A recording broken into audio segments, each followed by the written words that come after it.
제가 통역할 수 있어요. 긴박한 응급실 앞 가난한 청소부가 병원장에게 건넨 한마디였습니다.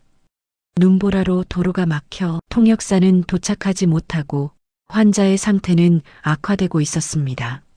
청소부 주제에 통역을 한다고? 청소부의 단호한 눈빛을 잠시 바라보던 병원장은 마침내 이렇게 말했습니다. 좋아. 잘못되면 모든 책임은 당신이 져야 합니다. 대신 잘 넘기면 오늘의 일당 10배를 주도록 하지. 지안의 그 한마디가 한 사람의 목숨과 이 병원의 미래를 바꾸는 시작이 될 줄 그때는 아무도 알지 못했습니다. 사연 시작 전 구독과 따봉 버튼을 눌러주시고 댓글로 여러분이 계신 곳을 알려주세요. 여러분이 계신 곳에 건강과 행복이 머물길 바라겠습니다. 그로부터 3년 전 서울이었습니다. 이지아는 명문대학교 통역번역대학원 강당 무대 위에 서 있었습니다. 손에는 반짝이는 트로피가 들려 있었고 객석에서는 박수 소리가 쏟아지고 있었어요. 전국 통역대회 1등이었습니다. 축하합니다. 이지안 씨. 영어와 아랍어를 이렇게 유창하게 구사하는 학생은 처음 봤어요. 심사위원의 말에 지안은 고개를 숙여 인사했습니다. 겸손하게 웃었지만 눈빛은 분명히 빛나고 있었어요. 그녀에게 이것은 단순한 상이 아니라 자신이 가고자 하는 길에 대한 첫 번째 증명이었습니다.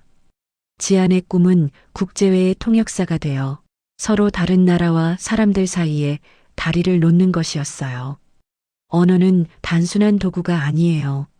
서로 다른 세계를 연결하는 다리죠.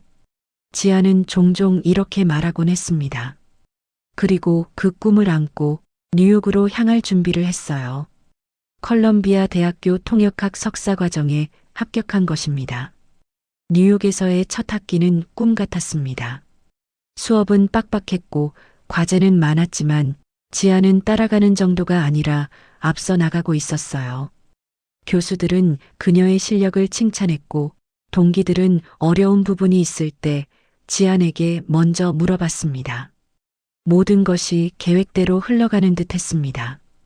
그러던 어느 날 밤이었습니다. 뉴욕 시간으로 새벽 2시 울리는 전화벨 소리에 지안은 잠에서 깼어요. 화면에는 엄마라는 이름이 떠 있었습니다. 지안아. 어머니의 목소리는 떨리고 있었습니다. 아빠가 공장에서 사고가 났어. 지안의 손에서 휴대폰이 미끄러질 뻔했습니다. 엄마, 무슨 말이에요? 허리를 크게 다치셔서 수술을 해야 한대. 비용이 많이 든대. 아버지는 작은 공장의 현장직이었습니다. 평생을 성실하게 일해온 사람이었죠. 그런 아버지가 기계에 끼어 허리뼈를 다쳤다는 겁니다.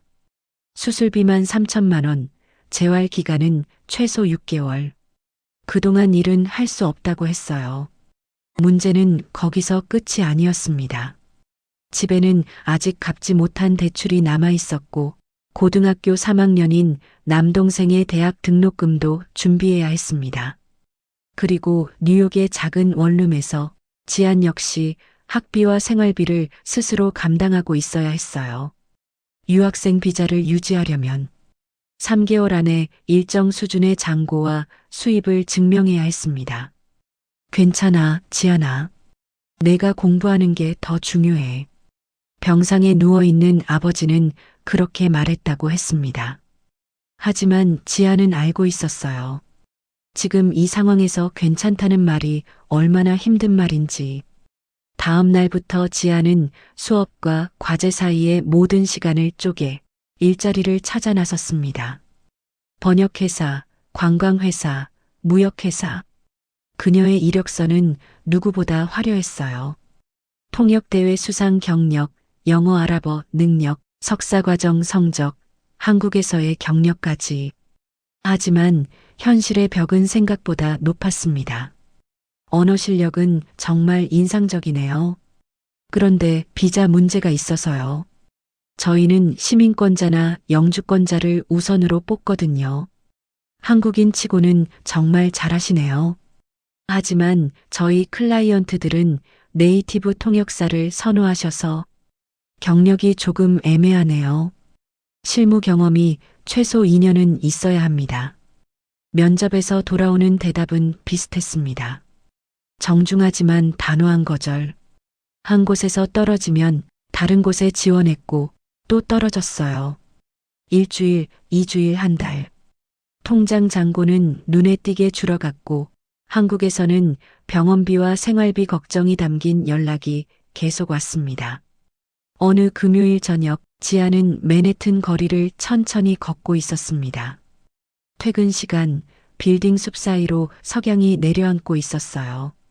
유리창에 비친 자신의 모습이 눈에 들어왔습니다. 초라한 외투, 다른 가방, 지친 얼굴. 언어가 뭐가 중요해.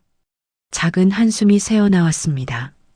한국에서, 학교에서 사람들은 그녀의 언어 실력을 칭찬해 줬습니다. 그러나 뉴욕의 취업 시장에서 그 재능은 그다지 특별한 것이 아니었습니다. 그날 밤 지아는 다시 노트북을 켜고 구인 사이트를 열었습니다. 이번에는 검색창에서 통역, 번역이라는 단어를 지웠습니다. 대신 즉시 채용, 비자 스폰서, 급여 주급 지급 같은 단어들을 입력했어요. 눈에 들어온 공고가 하나 있었습니다. 세인트 브리지 메디컬 센터, 야간 소독 이송, 보조 모집 언어 능력 불필요, 국적 불문 체력 우수자, 성실한 근무 태도, 야간 근무 가능자 선호, 언어 능력 불필요. 그 문장을 보는 순간 지안의 눈이 잠시 멈췄습니다. 마음 한 구석이 콕 하고 찔리는 느낌이었어요. 지금까지 자신을 버티게 해준 게 언어였는데 그 언어가 필요 없다고 적혀 있는 일에 지원하려는 겁니다. 하지만 선택지는 많지 않았습니다. 지아는 천천히 숨을 내쉬고 지원서를 작성하기 시작했어요. 면접은 병원 지하 1층의 작은 사무실에서 진행되었습니다. 형광등이 윙윙거리는 소리와 희미한 소독약 냄새가 느껴졌어요. 야간 근무 괜찮으세요? 밤 10시부터 아침 6시까지입니다. 인사 담당자가 물었습니다. 네, 괜찮습니다. 무거운 거 들 수 있어요? 침대, 휠체어, 쓰레기 카트. 생각보다 힘든 일이에요. 할 수 있습니다. 담당자는 지안의 이력서를 힐끗 보더니 눈썹을 살짝 올렸습니다. 대학원생이시네요? 통역 전공이라 왜 여기 지원하셨어요? 지안은 짧게 망설였습니다. 그리고 솔직하게 말했습니다. 급하게 돈이 필요해서요. 가족 사정이 어려워졌습니다. 담당자는 조용히 고개를 끄덕였습니다. 알겠어요. 솔직해서 좋네요. 다음 주 월요일부터 나올 수 있어요? 네, 가능합니다. 좋습니다. 그럼 월요일부터 출근하세요. 그렇게 지아는 세인트 브리지 메디컬 센터 야간 소독 이송팀의 새로운 직원이 되었습니다. 첫 출근 날, 지아는 병원에서 지급한 낡은 소독복을 입고 지하로 내려갔습니다. 좁은 복도, 하얀 벽, 수시로 울리는 기계음, 코를 찌르는 소독약 냄새. 그곳은 그녀가 상상해 오던 국제회의장과는 전혀 다른 공간이었어요. 신입이에요? 굵은 목소리가 들렸습니다. 중년 남성 한 명이 손을 내밀었어요. 저는 마이크, 이송 담당이에요. 이름이 뭐예요? 이지안입니다. 아, 한국 사람이구나. 영어는 잘해요? 네, 어느 정도는요. 좋아요. 여기선 말 잘하는 것보다 발 빠른 게 더 중요해요. 침대 밀고, 쓰레기 치우고, 바닥 닦고. 그게 우리 일이에요. 지아는 고개를 끄덕였습니다. 그날 밤 지아는 처음으로 응급실 앞을 지나갔습니다. 의료진들이 심폐소생술을 하고 있었고 보호자는 복도에서 울고 있었어요. 하나, 둘, 셋 다시. 의사의 차분하지만 급한 목소리, 기계음, 울음 섞인 기도. 생명의 무게가 공간 전체에 내려앉은 듯 했습니다. 인사 담당자는 지안을 한번 돌아보며 말했습니다. 우리 야간 소독팀은 이 병원의 마지막 방어선이에요. 환자들이 안전하게 회복할 수 있도록 환경을 지키는 거죠. 하지만 대부분 환자들은 여러분 얼굴을 기억하지 못할 거예요. 지안은 잠시 침묵하다가 조용히 대답했습니다. 네, 괜찮습니다. 집으로 돌아오는 길, 지안의 손에는 소독약 냄새가 남아 있었고 어깨는 하루 종일 침대와 휠체어를 밀느라 무거웠습니다. 작은 원룸 침대에 몸을 눕힌 지안은 천장을 바라보며 속삭였어요. 괜찮아. 이건 잠깐이야. 조금만 버티면. 하지만 그녀는 아직 몰랐습니다. 그날 밤 자신이 들어올린 것은 침대가 아니라 자기 인생의 방향을 완전히 바꿔놓을 첫 번째 무게였다는 것을요. 그렇게 3년이 흘렀습니다. 밤 10시 세인트 브리지 메디컬 센터 지하 야간팀 사무실.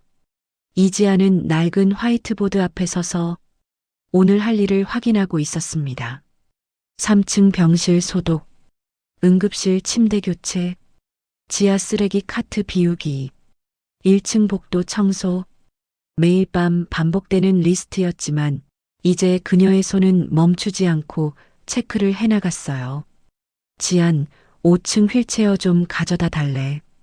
야간 팀장의 목소리가 들렸습니다. 네, 바로 다녀올게요. 3년 동안 지안의 몸은 이 일을 정확히 기억하게 되었습니다. 어느 복도가 더 미끄러운지, 어느 엘리베이터가 더 자주 고장나는지, 어느 시간대에 응급실에 환자가 몰리는지. 그녀는 병원의 밤을 누구보다 잘 알고 있었지만 병원은 그녀를 잘 알지 못했습니다. 저기요, 침대 좀 더 가져다 주세요. 간호사의 목소리가 날카롭게 복도를 가르렀습니다. 지안이 다가가자 간호사는 서류에서 눈도 떼지 않은 채 말했어요. 거기 말고 저쪽 병실이요. 그녀가 네라고 대답했지만 간호사는 지안의 얼굴을 보지도 이름을 묻지도 않았습니다. 여기 쓰레기 좀 치워요. 의사의 말도 비슷했습니다. 누군가에게 부탁한다기보다는 당연히 움직여야 할 기능을 호출하는 톤이었어요. 지안은 말없이 움직였습니다. 빠르게, 정확하게, 실수 없이. 그것이 그녀가 3년 동안 배운 생존 방식이었습니다. 하지만 시간이 지날수록 눈에 익어가는 건 복도와 침대만이 아니었습니다. 밤이 깊어질수록 지안의 귀는 점점 더 많은 것들을 듣기 시작했어요.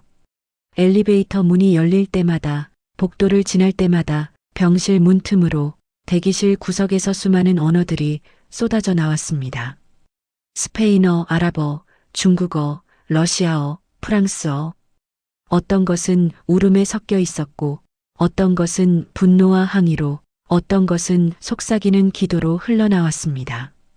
어머니, 의사 선생님이 뭐라고 하셨어요? 스페인어로 묻는 젊은 남자의 목소리. 모르겠어. 통역사가 와야 한다는데 언제 오는지도 모르겠네. 지친 어머니의 대답. 지아는 쓰레기 카트를 밀고 지나가며 그 대화를 들었습니다. 무슨 말을 하는지 완전히 이해했지만 그냥 지나쳤습니다. 제발, 제발 우리 아이를 살려주세요. 새벽 2시 응급실 대기실. 아랍어로 기도하는 여성의 목소리가 떨리고 있었어요. 우리는 보험도 없고 돈도 없어요. 하지만 제발. 그 옆을 지나가며 바닥을 닦던 지아는 고개를 숙인 채 그 기도를 함께 듣고만 있었습니다. 그녀는 누구보다 많은 말을 이해했지만 누구에게도 말을 걸 수 없었습니다. 이 병원에서 그녀의 역할은 통역사가 아니라 소독과 이송을 담당하는 직원이었기 때문입니다. 경계를 넘는 말 한마디는 때로는 잘못된 시선과 질문들을 불러올 수 있었습니다. 하지만 어느 날 밤 지아는 더 이상 침묵할 수 없는 순간을 맞이했습니다. 4층 소아과 병동. 지아는 복도를 청소하고 있었습니다. 문이 반쯤 열린 병실에서 스페인어로 다급하게 이야기하는 목소리가 들려왔어요. 이 약은 안 돼요. 우리 딸 전에 이 약 먹고 숨이 막혔어요. 제발 다른 약으로 해주세요. 어머니의 목소리였습니다. 침대 옆에서는 간호사가 약 봉지를 들고 있었어요. 하지만 간호사는 영어로만 설명하고 있었습니다. 통역사를 부를 거예요. 잠깐만 기다리세요. 지금 당장이요. 이 약은 안 된다고요. 어머니는 거의 울부짖고 있었습니다. 하지만 간호사는 그 말을 이해하지 못했고 이미 약을 준비하고 있는 상황이었어요. 지안의 발걸음이 복도 한가운데에서 멈췄습니다. 내일이 아니야. 그냥 지나가도 돼. 내가 나섰다가 오히려 문제가 될 수도 있어. 머릿속에서는 이런 생각들이 떠올랐지만 귀에는 어머니의 절박한 목소리만 또렷하게 들렸습니다. 몇 초의 침묵 끝에 지안의 입에서 작은 목소리가 나왔어요. 간호사가 뒤돌아봤습니다. 네, 제가 조금 들었는데요. 어머니가 약물 알레르기에 대해 말씀하고 계세요. 간호사의 눈이 커졌습니다. 당신 스페인어 할 줄 알아요? 네, 조금요. 어떤 말씀을 하셨나요? 지아는 어머니를 향해 스페인어로 조심스럽게 말을 건넸고 어머니가 쏟아내는 말들을 차근히 들어준 뒤 천천히 간호사에게 전달했습니다. 아이에게 이 약을 썼을 때 예전에 호흡곤란이 왔대요. 그래서 다른 약을 원하고 계세요. 간호사는 바로 의사에게 연락을 했습니다.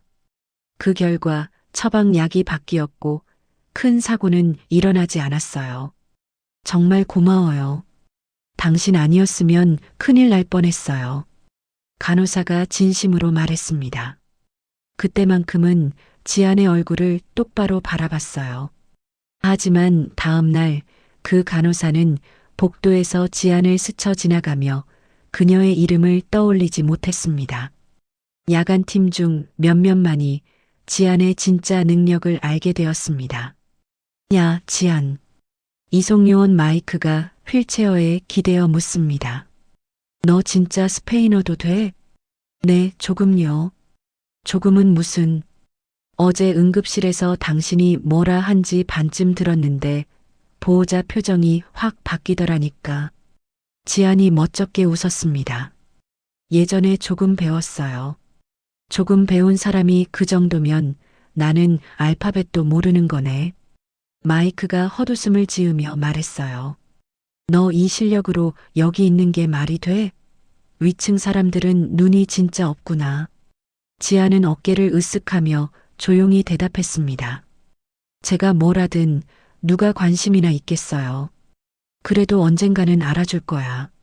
마이크는 그렇게 말하며 다시 침대를 밀고 복도로 나갔습니다. 지아는 그의 뒷모습을 보며 작게 웃었지만 가슴 한구석이 쿡하고 아팠습니다. 어느 날 밤 지아는 행정실 창고에서 버려진 서류 카트를 정리하고 있었습니다. 파쇄기로 보내기 전 종이들을 분류하는 단순한 일이었죠. 그 중에 외국인 환자의 청구서, 뭉치가 섞여 있었습니다. 원래라면 그냥 넘겼겠지만 문득 눈에 들어오는 숫자가 있었어요. 같은 CT 검사인데 어떤 환자는 $500, 어떤 환자는 $1200. 혈액 검사도 마찬가지였습니다. 비슷한 항목인데도 어떤 청구서에는 2배 가까운 금액이 찍혀 있었어요. 이상한의 기계 오류인가? 사람 실수인가?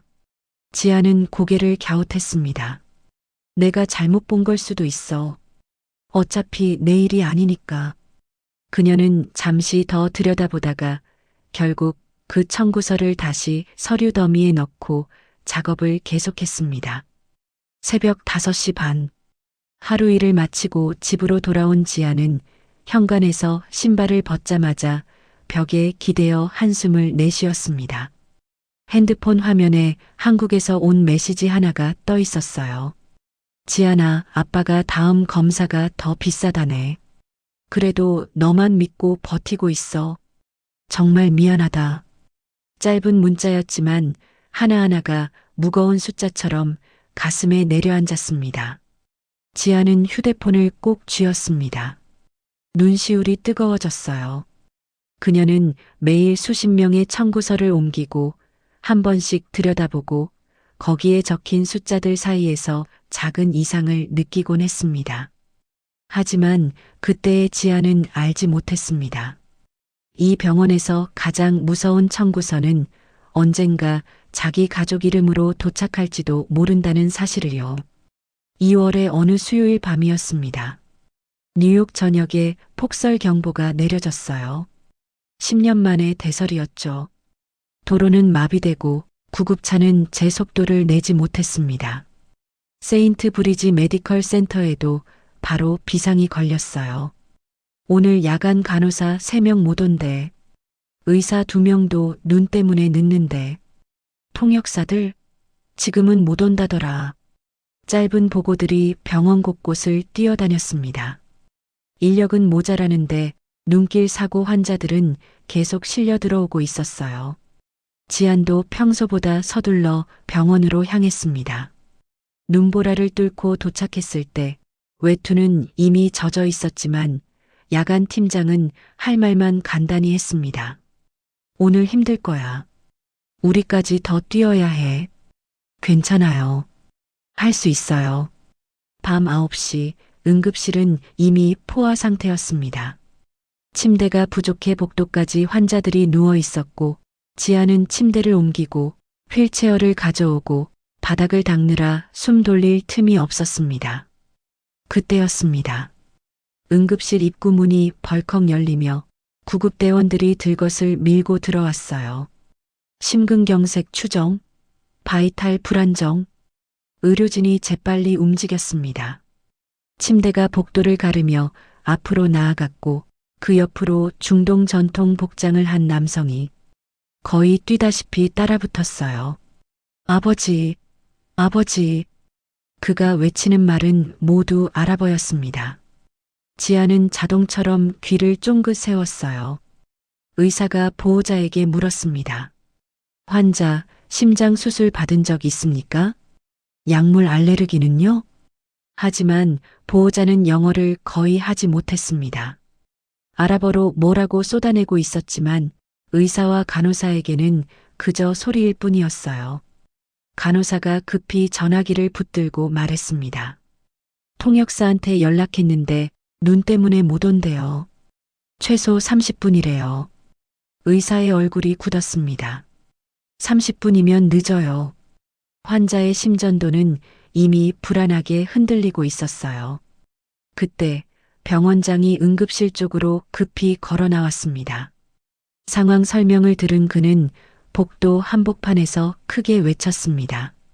아랍어 할 줄 아는 사람, 병원 안에 아무도 없습니까? 잠깐 정적. 의사, 간호사, 직원들이 서로를 쳐다봤지만 손을 드는 사람은 아무도 없었습니다. 지아는 침대 뒤쪽에서 그 모습을 지켜보고 있었어요. 심장은 귀 옆까지 뛰어올라 오는 것 같았죠. 나 할 수 있어. 저 사람이 뭐라고 말하는지 다 들려. 근데 내가 나서도 될까? 믿어줄까? 혹시 실수하면. 그 순간 보호자의 목소리가 또렷하게 들려왔습니다. 눈물 섞인 절규였습니다. 아버지, 제발 눈 좀 떠보세요. 저를 두고 가시면 안 돼요. 지안의 머릿속에 겹쳐진 장면이 하나 있었습니다. 유학 떠나던 날 병상에서 손을 잡고 말하던 아버지의 얼굴. 지안아, 내 꿈을 이루렴. 아빠는 괜찮아. 만약 그때 아버지가 위급한 상황이었는데 누구도 도와주지 않았다면? 그 생각이 미치는 순간 지안의 손이 천천히 올라갔습니다. 복도가 조용해졌습니다. 여러 시선이 동시에 지안을 향했어요. 제가 통역할 수 있습니다. 병원장이 그녀를 바라봤습니다. 낡은 소독복, 이송팀 명찰, 눈에는 의심이 가득했어요. 청소부 주제에 통역을 한다고? 네. 하지만 저는 아랍어를 할 줄 압니다. 주변에서 작은 웅성거림이 일어났습니다. 병원장은 잠시 망설이다가 말했습니다. 이거 사람 목숨이 걸린 일인데 당신 같은 사람이 정말 할 수 있다고요? 지아는 대답 대신 단호한 눈빛으로 고개를 끄덕였습니다. 좋아. 잘못되면 모든 책임은 당신이 져야 합니다. 대신 잘 넘기면 오늘의 일당 10배를 주도록 하지. 지아는 짧게 숨을 고르고 또렷하게 대답했습니다. 환자를 그냥 두는 것보다는 저라도 개입하여 함께 노력하는 게 낫다고 생각합니다. 지아는 보호자에게 다가갔습니다. 그리고 부드럽고 정확한 아랍어로 인사를 건넸어요. 안녕하세요. 저는 이 병원의 통역을 맡게 된 이지안입니다. 지금부터 제가 도와드리겠습니다. 보호자의 눈이 크게 떠졌습니다. 당신 우리말을 합니까? 네. 우선 아버님에 대해 몇 가지 여쭤볼게요. 과거에 심장 수술을 받은 적 있으십니까? 보호자는 숨가쁘게 쏟아냈습니다. 예, 5년 전에 관상동맥 우회수를 받으셨어요. 그리고 지금도 혈액 희석제를 드시고 계십니다. 약물 알레르기는요? 페니실린 계열의 알레르기가 있으세요. 예전에 마취 중에 쇼크도 한 번 왔어요. 지아는 머릿속에서 정보를 정리한 뒤 의사를 향해 영어로 빠르게 전달했습니다. 환자는 5년 전 관상동맥 우회수를 받았고 현재 혈액 희석제 복용 중입니다. 페니실린 알레르기, 마취 중 쇼크 이력도 있습니다. 의사의 표정이 바로 달라졌습니다. 그럼 시술 방법을 바꿔야겠군요. 보호자에게 위험성과 필요성을 정확히 설명해야 합니다. 통역 잘해주세요. 지아는 고개를 끄덕였습니다. 그 후 10여 분 동안 지아는 의사와 보호자 사이에서 한마디도 흘리지 않고 말을 옮겼습니다. 의학 용어를 쉬운 아랍어로, 보호자의 두려움과 질문을 의사가 이해할 수 있는 영어로, 단어만 바꾸는 게 아니라 표정과 숨소리, 망설임까지 같이 옮겨야 했습니다. 의사 선생님 말씀은 지금 시술을 하지 않으면 상태가 급격히 나빠질 수 있다는 것입니다. 위험은 있지만 하지 않는 것이 더 위험합니다. 궁금한 점이 있으시면 지금 물어보셔도 괜찮습니다. 지안의 목소리는 차분했고 보호자는 그녀의 눈을 한참 바라보더니 결국 고개를 끄덕였습니다. 동의서에 서명하는 손이 떨리고 있었지만 그 옆에는 지안이 서 있었어요. 수술실 문이 닫히고 복도에는 기다림만 남았습니다. 지안은 한 발짝 물러서서 보호자와 함께 문을 바라봤습니다. 잠시 후 보호자가 낮은 목소리로 물었습니다. 당신은 어디에서 왔습니까? 저는 한국에서 왔습니다. 코리아 당신 나라 사람들은 정말 대단하군요. 이렇게 먼 곳까지 와서 우리 같은 사람을 도와주다니. 지아는 조용히 미소를 지었습니다. 2시간이 얼마나 길게 느껴졌는지 모릅니다. 심전도 모니터 소리, 복도 천장 조명빛, 그 사이에서 지안도 여러 번 깊게 숨을 들이마셨어요. 마침내 수술실 문이 열렸습니다. 의사가 나오며 엄지손가락을 들어 보였습니다. 성공했습니다. 보호자는 그 자리에 주저앉아 울었습니다. 지안도 고개를 숙이고 몰래 눈물을 훔쳤어요. 다음 날 아침 병원 구내식당에서는 어젯밤 이야기가 조용한 화제로 올랐습니다. 야간 청소팀 직원이 아랍어 통역했다며? 이 병원 사람들 이제야 알았나 보네. 커피잔을 들고 사람들은 잠깐씩 그 이야기를 했다가 이내 각자의 일으로 돌아갔습니다. 1층 복도 끝에서 소독복을 입고 바닥을 닦고 있던 지아는 그 목소리들을 멀리서 들으며 걸레를 더 꼭 쥐었어요. 겉으로 보이는 것은 달라진 게 없었습니다. 직책도 월급도 근무표도 그대로였죠. 하지만 그날 오후 병원장실 안에서는 조금 다른 톤의 대화가 오가고 있었습니다. 어제 사건 지역 뉴스에 간단히 나갔더군요. 병원장이 말했습니다. 마침 잘 됐습니다. 다음 달에 중남미 카르데나스 의료재단에서 우리 병원 투자를 검토하러 옵니다. 국제 환자 대응 능력이 중요하다더군요. 스크린에 한 남자의 사진이 떠올랐습니다. 라파엘 카르데나스, 카르데나스 의료재단 회장. 재무이사가 설명을 덧붙였습니다. 이 사람이 직접 옵니다. 우리 병원이 투자 가치가 있는지 평가하러요. 병원장이 고개를 끄덕였습니다. 국제 환자 시스템을 정비해야 합니다. 어제 사례는 좋은 홍보 포인트가 될 수 있어요. 하지만 이지아는 아직 몰랐습니다. 어젯밤 그 한 번의 손들기가 라파엘 카르데나스의 눈에도 들어갔다는 사실을요. 그리고 며칠 뒤 그가 아주 특별한 모습으로 이 병원을 찾아올 거라는 것도요. 다음 날 아침 지아는 예상치 못한 호출을 받았습니다. 이지안 씨, 병원장실로 와주세요. 심장이 살짝 내려앉았습니다. 어제 일 때문에 문제가 된 건 아닐까? 노크 후 문을 열자 병원장과 몇 명의 관리자들이 자리에 앉아 있었습니다. 앉아요. 병원장이 손짓했습니다. 지아는 조심스럽게 소파에 앉았어요. 어제 일 잘 처리했습니다. 덕분에 큰 문제를 막았어요. 별 말씀을요. 별말이죠.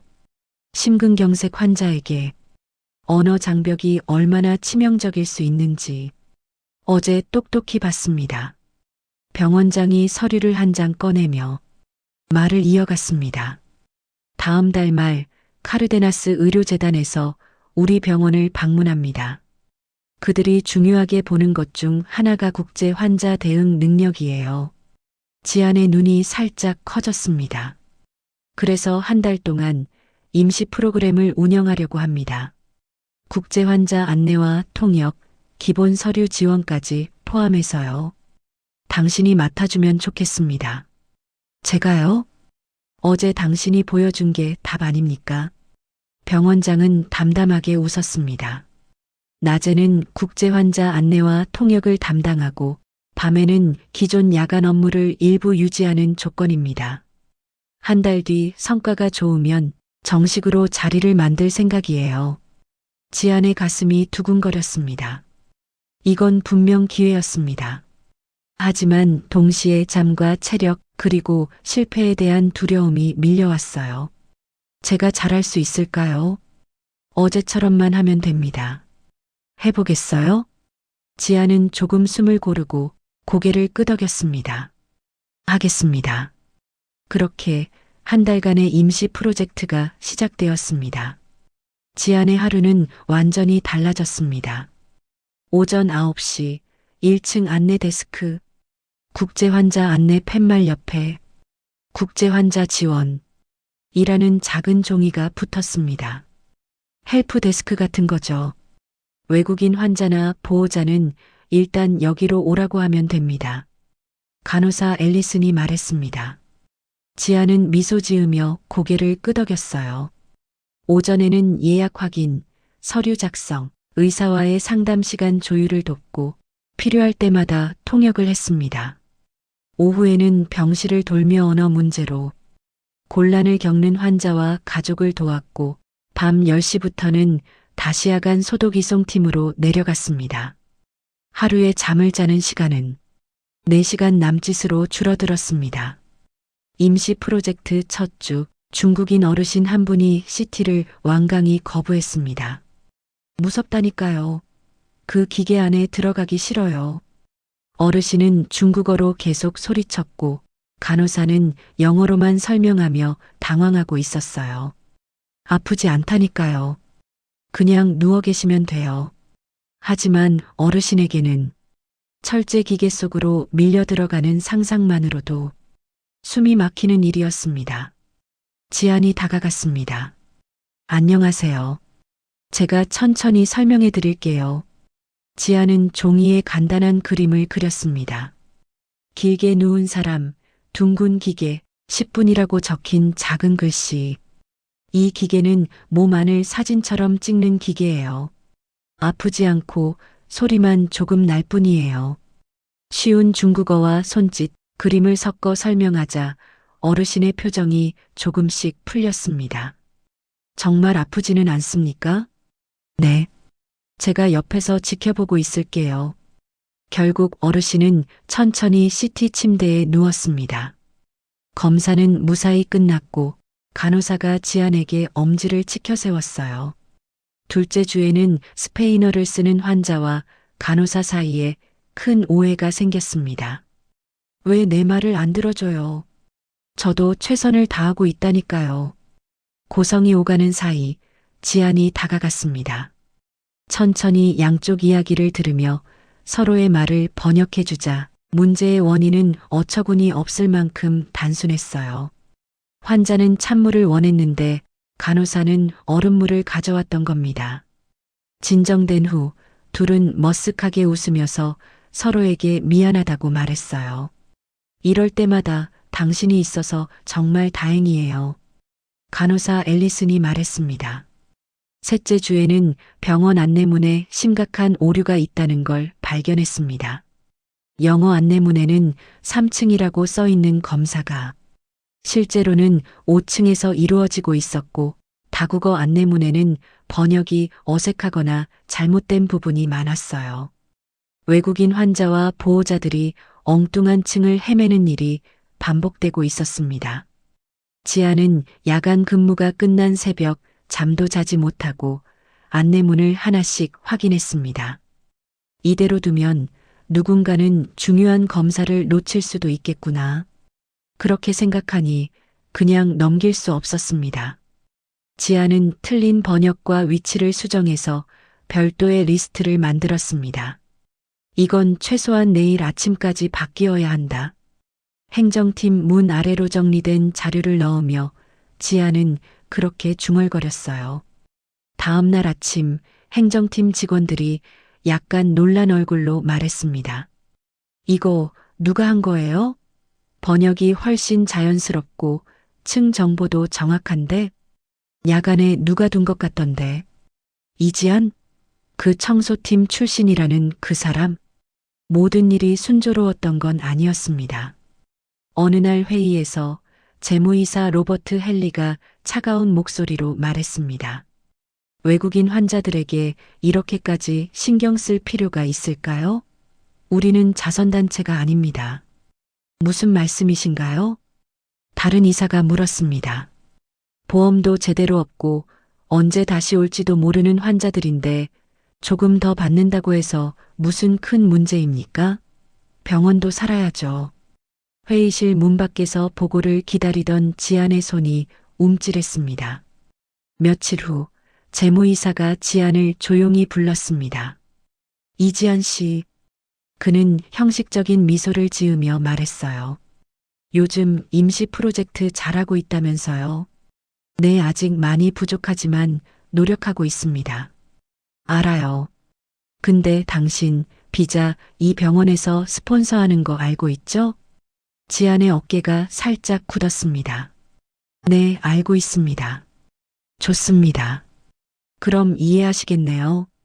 재무이사는 의자에 등을 기대며 말을 이었습니다.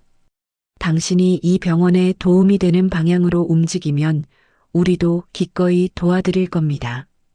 하지만 병원에 해가 되는 행동을 하면 비자 문제도 조금 복잡해질 수 있겠죠. 목소리는 낮았지만 말의 의미는 분명했습니다. 임시 프로젝트 좋은 시도예요. 그냥 환자 편만 드는 일은 조금 조심해 달라는 이야기입니다. 그는 의미심장한 미소를 남기고 자리를 떠났습니다. 지아는 혼자 그 자리에 앉아 손에 땀이 맺힌 것을 느꼈어요. 임시 프로젝트가 진행될수록 지아는 더 많은 청구서를 보게 되었습니다. 국제 환자 안내를 맡으며 그들의 서류를 미리 검토해야 했기 때문입니다. 그 과정에서 처음에는 그냥 이상하다 수준이었던 의문이 하나의 패턴으로 보이기 시작했습니다. 똑같은 CT 검사비를 내국인에게는 싸게 받고 외국인이나 보험 없는 사람에게는 훨씬 비싸게 받았습니다. 특히 일부 고가 검사 코드는 외국인 환자에게만 반복적으로 사용되고 있었어요. 이건 우연이 아니다. 지안의 손이 차갑게 식었습니다. 이런 구조를 내가 혼자서 바꿀 수 있을까? 말한다고 해서 믿어줄까? 게다가 비자까지. 그녀는 서류를 덮었습니다. 그러나 머릿속에서 숫자와 코드들은 쉽게 사라지지 않았어요. 넷째 주 금요일 병원장이 전체 회의를 소집했습니다. 다음 주 수요일 라파엘 카르데나스 회장이 직접 방문합니다. 그날이 바로 우리 병원의 시험날입니다. 병원장의 말에 직원들의 얼굴에 긴장감이 돌았습니다. 국제환자 임시 프로젝트 중간 결과도 그날 함께 보고할 겁니다. 각 부서는 준비를 철저히 해주세요. 회의실 뒤쪽에서 지안도 그 말을 듣고 있었습니다. 심장이 한 번 더 빠르게 뛰었어요. 회의가 끝나고 자신의 책상으로 돌아온 지안은 메일함을 열었습니다. 한국에서 온 이메일 하나가 맨 위에 떠 있었어요. 지안아, 아빠 검사 결과 나왔어. 다행히 큰 문제는 없대. 그런데 병원비가 생각보다 많이 나왔네. 괜찮아. 우리가 어떻게든 해결할게. 너는 내 일만 잘하렴. 지안은 메일을 몇 번이고 다시 읽었습니다. 고맙고 미안하고 말로 설명하기 힘든 감정이 뒤섞여 올라왔어요. 그날 밤 지안은 다시 청구서 더미를 들여다보고 있었습니다. 이번에는 한국인 부부의 청구서였습니다. 언젠가 복도에서 스쳐본 그 평범한 부부의 이름이 눈에 들어왔어요. 이 항목, 불필요한 검사인데 여긴 중복으로 청구되어 있고 지안의 눈썹이 찌푸려졌습니다. 이 사람들은 영어로 따져 묻기 어려운 사람들인데 손이 종이를 꽉 쥐었습니다. 그때 병원 1층 응급실 문이 조용히 열렸습니다. 허름한 점퍼를 입고 다른 운동화를 신은 한 중년 남자가 안으로 들어오고 있었어요. 그는 누구의 관심도 끌지 못한 채 조심스레 접수대로 다가갔습니다. 아무도 그를 눈여겨보지 않았습니다. 그 순간까지만 해도요. 월요일 아침이었습니다. 세인트 브리지 메디컬 센터 1층 로비는 평소보다 조금 더 분주했어요. 지안은 안내 데스크에 앉아 오늘 국제 환자 리스트를 확인하고 있었습니다. 그때 유난히 낯익은 억양이 들려왔습니다. 저기요, 여기 심장 검사 받으러 왔는데요. 60대로 보이는 한국인 부부가 조심스럽게 접수대로 다가와 서 있었습니다. 남편은 휠체어에 앉아 있었고 아내는 서툰 영어로 직원에게 말을 걸고 있었어요. 허스벤 하트, 체크 코리아 닥터, 히얼 컴 히어. 접수 직원은 웃으며 빠른 영어로 설명했습니다. 네, 예약은 되어 있는데요. 이 서류 작성하시고 보험 정보 여기 적어주세요. 그 말의 절반도 채 이해하지 못한 얼굴이었어요. 아내는 종이를 바라보며 눈을 깜빡였습니다. 아, 예. 그때 지안이 자리에서 일어났습니다. 어머니, 제가 도와드릴게요. 아내가 놀라서 돌아봤습니다. 어머, 한국 분이세요? 네. 저는 이 병원에서 국제 환자 안내를 담당하고 있어요. 어떻게 오셨어요? 아내의 표정이 눈에 띄게 풀렸습니다. 아이고, 다행이다. 남편이 한국에서 심장 수술을 했는데 의사가 미국에서 한 번 더 정밀 검사를 받아보라고 해서요. 근데 영어가 하나도 안 되니까 계속 걱정했어요. 괜찮아요. 처음부터 끝까지 제가 같이 할게요. 지안은 그 말을 하고 서류부터 하나씩 같이 작성해 나갔습니다. 한국에서 가져온 진단서, CD, 약 리스트를 정리해 의사에게 전달했고 검사 설명과 동의서도 차근차근 번역해 드렸어요. 검사가 끝난 뒤 아내는 얼굴이 한결 편안해진 상태로 청구서를 받아들고 서 있었습니다. 이제 이거 계산하고 가면 되나요? 잠시만요. 제가 확인해 볼게요. 지아는 자연스럽게 청구서를 훑어봤습니다. 그 순간 눈썹이 살짝 찌푸려졌어요. 이거 같은 검사 항목이 중복으로 청구되어 있고 선택사항인 검사가 마치 필수처럼 포함되어 있었습니다. 어머니, 이 부분 좀 이상한데요. 지안이 손가락으로 몇 줄을 짚었습니다. 이 검사 두 개는 사실 같은 건데 코드가 다르게 잡혀서 2번 청구되어 있어요. 그리고 이건 옵션 검사인데 당연히 해야 하는 것처럼 들어가 있네요. 아내의 얼굴이 하얗게 변했습니다. 어머, 그럼 어떻게 되는 거예요? 잠시만요. 제가 청구팀에 가서 한번 확인해 볼게요. 지아는 청구서를 들고 재무팀으로 향했습니다. 직원 한 명이 모니터를 보며 묻습니다. 무슨 일이죠? 이 환자 청구서인데요. 같은 검사인데 코드가 2개 잡혀 있고 옵션 검사가 중복으로 들어가 있어요. 수정 부탁드릴게요. 직원이 대충 보더니 어깨를 으쓱했습니다. 시스템이 그렇게 잡혀서 그런 걸 거예요. 원래 패키지가 좀 그렇게 되어 있어서. 그래도 환자 입장에서는 중복 과금이에요. 특히 보험도 잘 안 되는 외국인 환자인데 이건 명백한 오류 아닐까요? 지안이 목소리를 최대한 차분히 유지하며 말했습니다. 직원은 잠깐 귀찮다는 표정을 지었지만 결국 코드를 다시 확인하더니 마지못한 듯 수정 버튼을 눌렀습니다. 됐어요. 일부 항목 삭제했습니다. 청구서 금액이 거의 절반으로 줄어들었습니다. 지아는 다시 한국인 부부에게 돌아왔어요. 어머니, 이 부분은 병원 쪽에서 오류 인정하고 수정해줬어요. 금액이 많이 줄었습니다. 아내는 눈을 동그랗게 떴습니다. 정말요? 우리는 그냥 내라고 하면 다 내려고 그랬는데. 그녀가 지안의 손을 꼭 잡았습니다. 여기까지 와서 한국 사람을 만나다니. 하늘이 우리를 도와주셨나 봐요. 한국분 아니었으면 우린 그냥 다 내고 갔을 거예요. 지아는 웃으며 고개를 저었습니다. 아니에요. 당연한 일을 했을 뿐이에요. 하지만 마음 한편은 무거웠습니다. 이 부분은 내가 도왔지만 도움을 받지 못한 사람들은 얼마나 많을까. 그 생각이 머릿속을 떠나지 않았어요.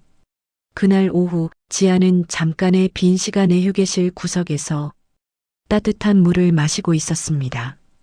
그때 간호사 앨리슨이 다가와 속삭였습니다. 지안, 1층 접수대에 좀 이상한 케이스가 있어. 이상하다니요?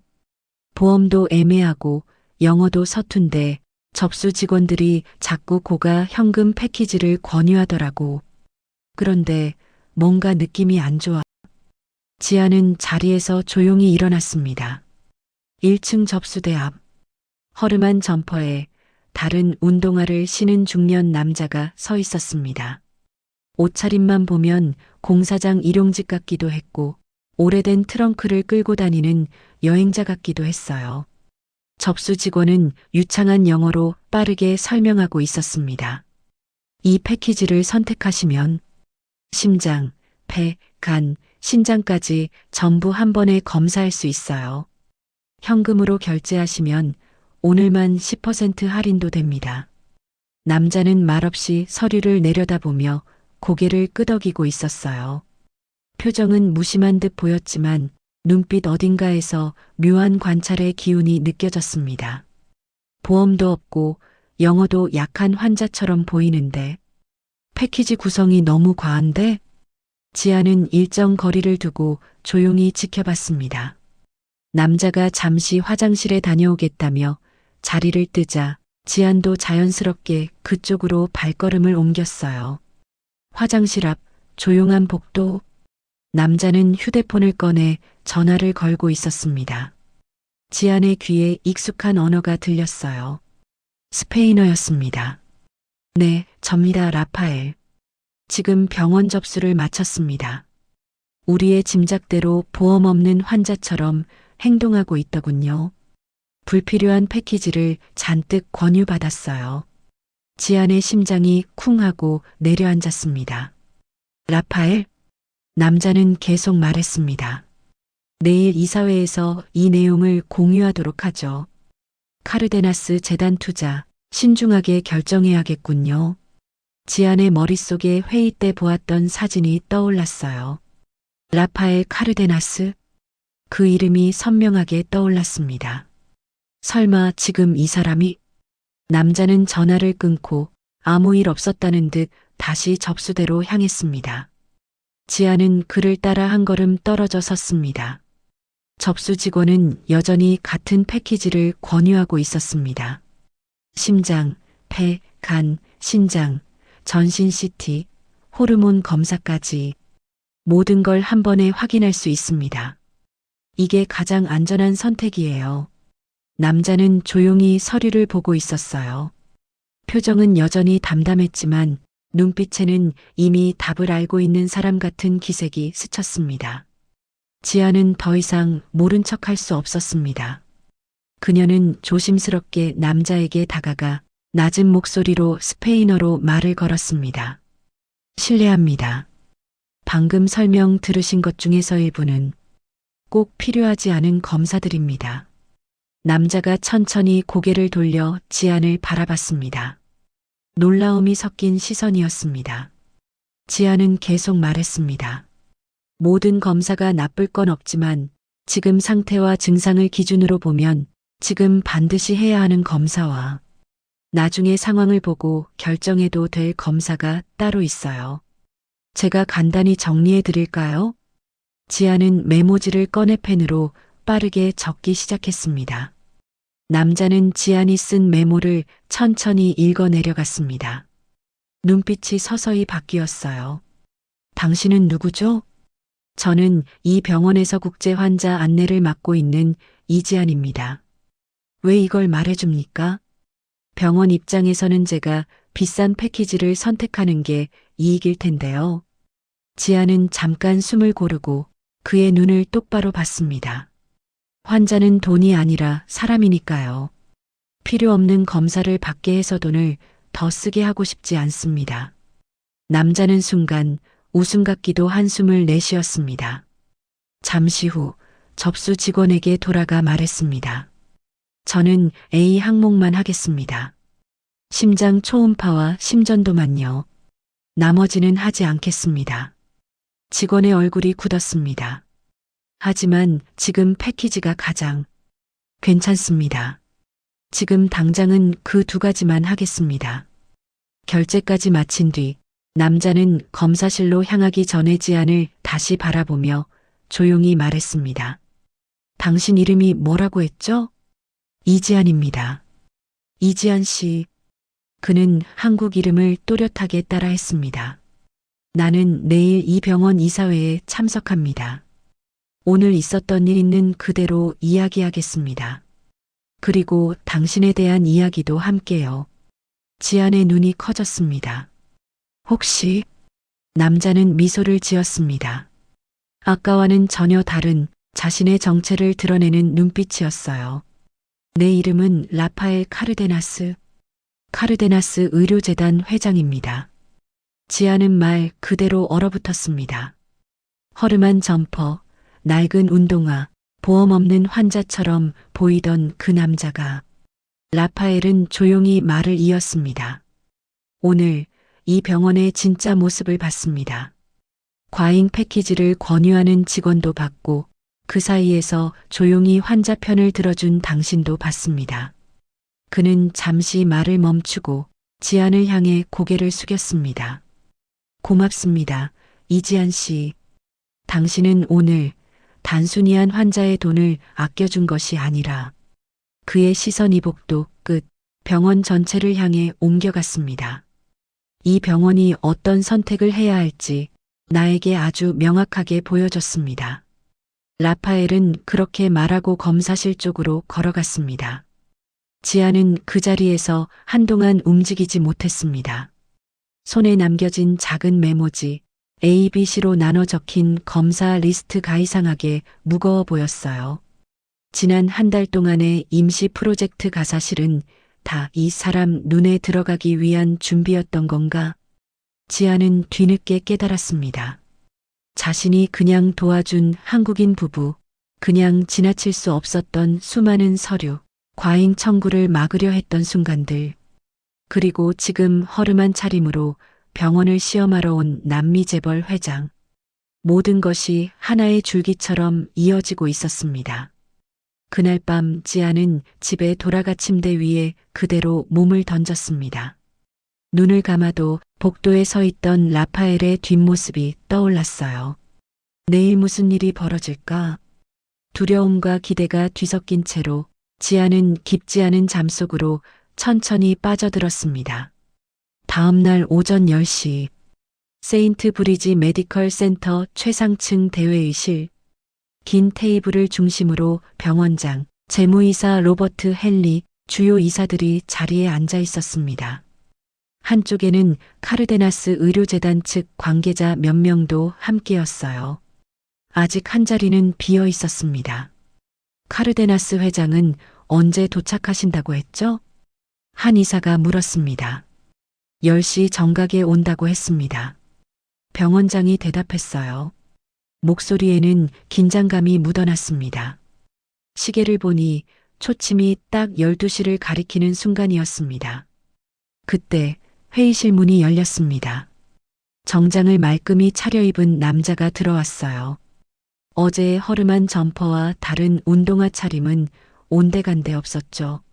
안녕하십니까? 카르데나스 의료재단의 라파엘 카르데나스입니다. 그는 차분한 미소로 인사하며 빈자리에 앉았습니다.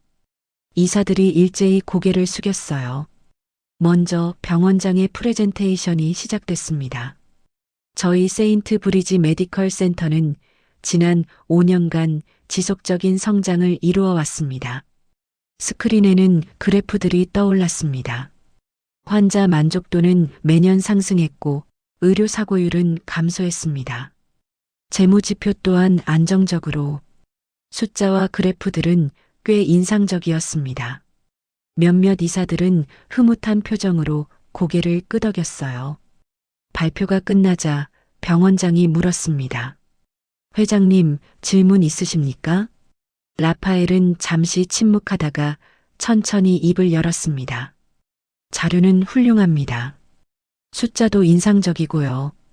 그는 잠시 말을 멈추고 회의실을 둘러보며 덧붙였습니다. 하지만 저는 언제나 숫자보다 약한 사람을 어떻게 대하는지를 먼저 봅니다. 회의실 공기가 살짝 달라졌습니다. 무슨 말씀이신지요? 재무이사가 조심스럽게 물었습니다. 라파엘은 노트북을 열고 한 장의 문서를 띄웠습니다. 어제 저는 이 병원에 환자로 왔습니다. 이사들의 표정이 굳었습니다. 보험도 없고 영어도 서투른 척했죠.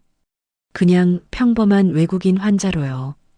그는 어제 접수대에서 건네받은 고가 패키지 견적서를 화면에 띄웠습니다. 이게 어제 저에게 권유된 현금 패키지입니다. 총 $4,500. 라파엘은 문서를 넘기며 말했습니다. 하지만 실제로 현재 제 상태에서 꼭 필요한 검사는 이 중 30%도 되지 않았습니다. 재무이사가 얼굴을 굳힌 채 반박했습니다. 그건 오해입니다, 회장님. 저희는 환자의 건강을 위해 최대한 많은 항목을 한 번에 확인하려는 오해가 아닙니다. 라파엘이 그 말을 끊었습니다. 그는 미리 녹음해둔 음성을 재생했습니다. 어제 접수 직원이 말하던 목소리가 회의실에 울려 퍼졌어요. 이 패키지를 선택하시면 전신을 한 번에 다 확인할 수 있어요. 오늘 현금으로 결제하시면 특별 할인도 있습니다. 나중에 따로따로 하면 더 비싸거든요. 라파엘은 음성을 끄고 조용히 말했습니다. 저는 20년 동안 중남미 여러 나라의 병원들을 평가해 왔습니다. 그리고 하나 배운 것이 있습니다. 그의 눈빛이 단단해졌습니다. 병원의 진짜 모습은 VIP실이 아니라 가장 약한 환자를 어떻게 대하는지에서 나타난다는 겁니다. 회의실은 조용해졌습니다. 어제 저는 이 병원에서 두 가지를 보았습니다. 그가 손가락 두 개를 세웠습니다. 하나는 실망, 하나는 희망. 실망은 보험도 없고 언어도 서툰 환자에게 필요 이상으로 비싼 패키지를 권유하는 구조였습니다. 재무이사가 다시 말을 꺼냈습니다. 회장님, 병원도 운영이 조금 더 받는 수준이 아니었습니다. 라파엘의 목소리가 한층 차가워졌습니다. 같은 검사인데 내국인 보험 가입자에게는 저렴한 것을, 외국 임무 보험자에게는 두세 단계 더 비싼 것을 적용하고 있었습니다. 그는 몇 개의 청구서를 비교해 보여줬습니다. 이건 단순한 실수가 아니라 구조적으로 설계된 과잉 청구입니다. 재무이사는 안색이 창백해졌습니다. 그리고 두 번째, 희망은 라파엘의 표정이 조금 부드러워졌습니다. 한 사람입니다. 단 한 사람이 저를 환자로 대했습니다. 스크린이 넘어갔습니다. 이지안. 지안의 이름이 화면에 떠올랐어요. 어제 이 직원은 제가 필요 없는 검사를 받게 된다는 걸 알고 직접 나서서 막아주었습니다. 라파엘은 이사회 구성원들을 천천히 바라보며 말했습니다. 그녀는 병원의 손해가 될 걸 알면서도 환자인 제 편을 들어주었습니다. 병원장이 잠시 고개를 끄덕였습니다. 그녀는 원래 야간 소독 이송팀 직원이었습니다. 지금은 임시 프로젝트 담당이지만요. 라파엘은 미소를 지으며 말을 이었습니다. 저는 건물에 투자하러 온 것이 아닙니다. 멋진 장비나 수치에 투자하려는 것도 아니고요. 그는 마지막 문장을 또렷하게 말했습니다. 저는 사람에게 투자하러 왔습니다. 구체적으로는 이 한국인 여성 한 명에게요. 회의실 앞 몇몇 사람이 작게 숨을 들이켰습니다. 병원장이 조심스럽게 물었습니다. 그렇다면 회장님의 결론은? 라파엘은 준비해온 서류를 꺼내 테이블 위에 올렸습니다. 투자를 하겠습니다. 다만 조건이 있습니다. 이사들의 시선이 모두 서류로 쏠렸습니다. 첫째, 외국인 환자에게 과잉 청구를 하도록 설계된 재무청구 시스템을 전면 재검토하고 책임 라인을 교체하십시오. 재무이사 로버트 헨리가 벌떡 일어났습니다. 이건 부당한 공격입니다. 저는 병원을 위해 환자에게 설명하지 않은 채 두세 배의 금액을 받는 것이 진정 병원을 위한 일이라고 생각하십니까? 라파엘의 한마디에 로버트의 목소리가 꺾였습니다. 둘째, 국제환자 권익센터를 신설하십시오. 라파엘은 스크린에 간단한 조직도를 보여줬습니다. 언어 장벽 때문에 불필요한 검사 비용 오해를 겪지 않도록 돕는 부서입니다. 통역 안내 청구 상담까지 한 곳에서 처리하는 것이죠. 그는 분명하게 덧붙였습니다. 그리고 그 책임자로 이지안 씨를 임명해 주십시오. 이사들 사이에서 웅성거림이 일었습니다. 그깟 청소부 출신을 책임자로요? 누군가 반발하듯 외쳤습니다. 라파엘은 망설임 없이 고개를 끄덕였습니다. 어제 이 병원에서 리더다운 행동을 한 사람은 이지안 그녀 하나였습니다. 그는 제3의 입장에서 담담하게 말했습니다. 출신이나 직함이 아니라 행동이 사람을 증명한다고 믿습니다. 셋째, 모든 동의서와 안내문, 기본 청구 설명을 다국어로 그리고 비전문가도 이해할 수 있는 쉬운 언어로 개편하십시오. 라파엘은 마지막으로 부연했습니다. 이 세 가지가 3개월 안에 제대로 이행된다면 저는 예정된 투자금 전액과 추가로 국제 환자 보호를 위한 사회공헌 기금 500만 달러를 함께 지원하겠습니다. 한 이사가 놀란 눈으로 물었습니다. 그리고 만약 이행되지 않는다면요? 투자는 전면 철회할 겁니다. 라파엘은 단호하게 말했습니다. 그리고 이 사실을 다른 재단들과도 공유할 겁니다. 회의실이 조용해졌습니다. 병원장은 깊게 숨을 들이쉬고 이사들을 둘러봤습니다. 의견들 있으십니까? 잠시 낮은 목소리들이 오갔습니다. 그러다 한 명씩 고개를 끄덕이기 시작했어요. 받아들이는 수밖에 없겠군요. 우리가 고쳐야 할 부분이기도 합니다. 결국 병원장이 고개를 끄덕이며 말했습니다. 좋습니다. 조건을 받아들이겠습니다. 재무이사 로버트는 입술을 깨물며 자리에서 일어났습니다. 나는 인정할 수 없습니다. 그가 회의실을 나가려 하자 병원장이 조용히 한마디를 덧붙였습니다. 로버트, 당신과 재무팀에 대해서는 내부 조사와 함께 곧 정식 절차를 진행하겠습니다. 문이 닫히고 회의실에는 긴장이 빠져나간 숨소리만 남았습니다. 회의가 끝난 뒤 병원장과 라파엘은 지안을 따로 부르기로 했습니다. 이지안 씨, 들어오세요. 지안은 긴장한 얼굴로 회의실에 들어왔습니다. 라파엘과 병원장이 함께 서 있었어요. 앉으세요. 병원장이 말했다. 지안이 조심스럽게 자리에 앉자 라파엘이 먼저 말을 꺼냈습니다. 어제 저를 기억하시나요?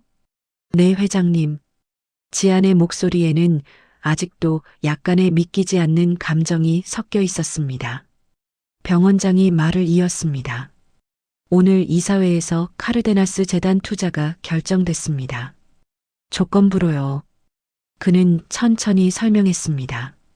재무팀 교체, 국제환자 권익센터 신설, 안내동의서 개편, 그리고 마지막을 또렷하게 말했어요. 그 센터의 책임자로 회장님께서 당신을 지목하셨습니다. 지안의 눈이 커졌습니다. 제가요? 라파엘이 미소 지었습니다. 어제 당신이 한 행동은 그 어떤 화려한 프레젠테이션보다 더 설득력이 있었습니다. 그는 진심이 담긴 목소리로 덧붙였습니다. 환자를 숫자로 보지 않는 사람, 자신의 위치를 감수하고라도 옳다고 믿는 말을 할 수 있는 사람. 저는 그런 사람에게 투자합니다.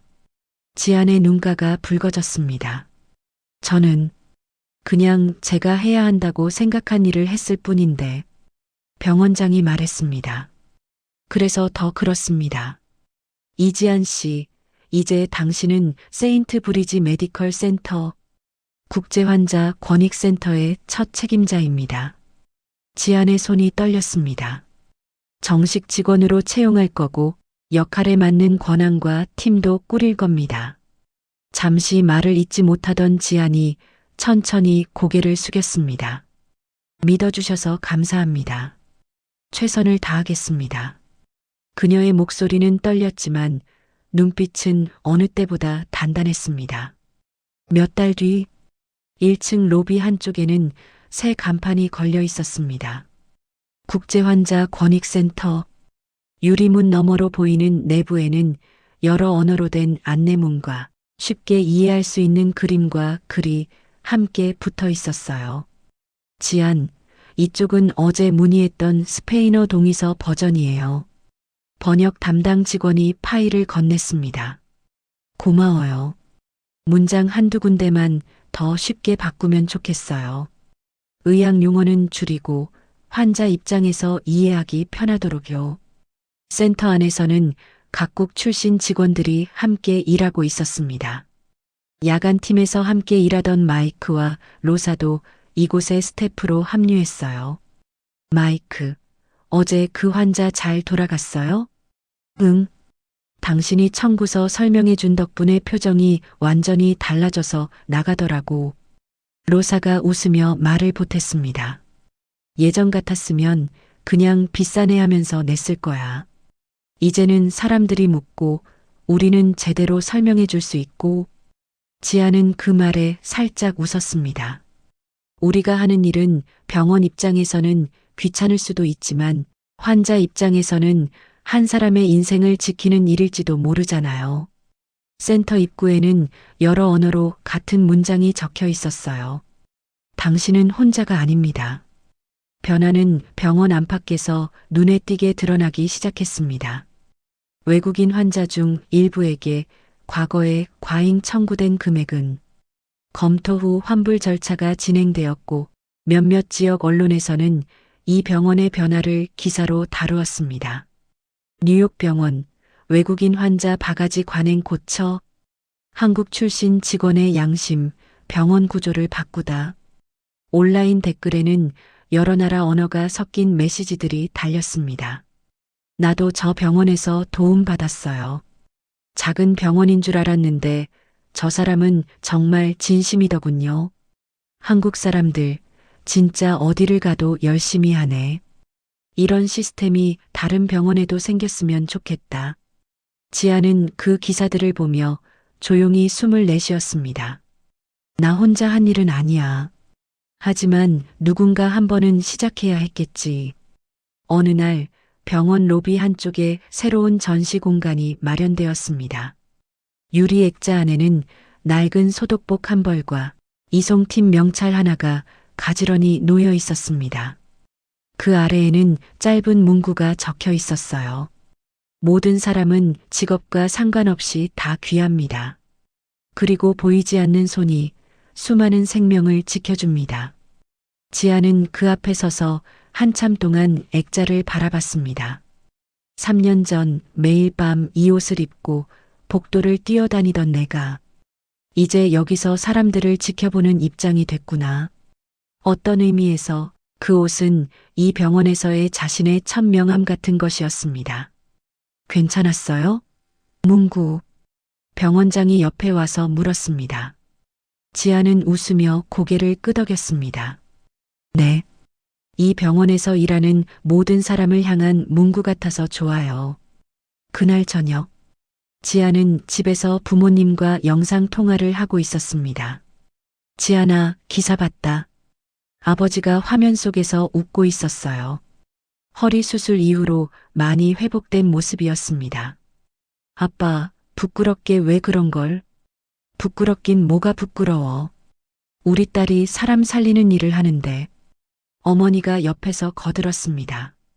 야간에 쓰레기 봉투 끌고 다닐 때도 자랑스러웠고, 지금 이렇게 사람들 권리 챙겨주는 것도 자랑스럽고, 아버지는 잠시 말을 멈췄다가 조용히 한마디를 덧붙였습니다. 지아나, 가장 자랑스러운 건 내가 여전히 그때 그 마음이라는 거다. 어떤 마음이요?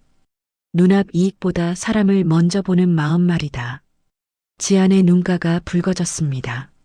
아빠, 이제 좀 쉬엄쉬엄 해라. 3년 동안 너무 많이 버텼어. 이제는 버틴다는 느낌보다는 같이 간다는 느낌이에요.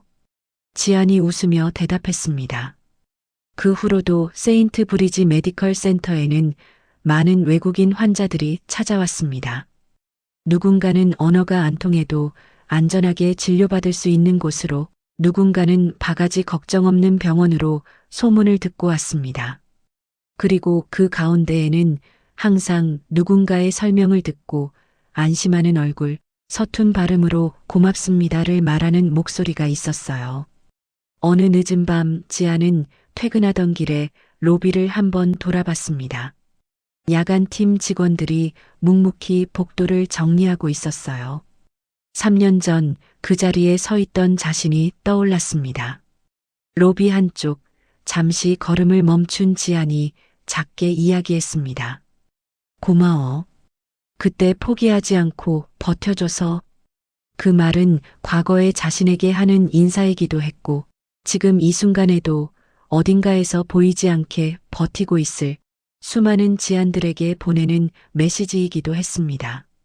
국제환자 권익센터 문이 열리고 지안이 미소 지으며 오늘의 첫 환자를 맞이합니다.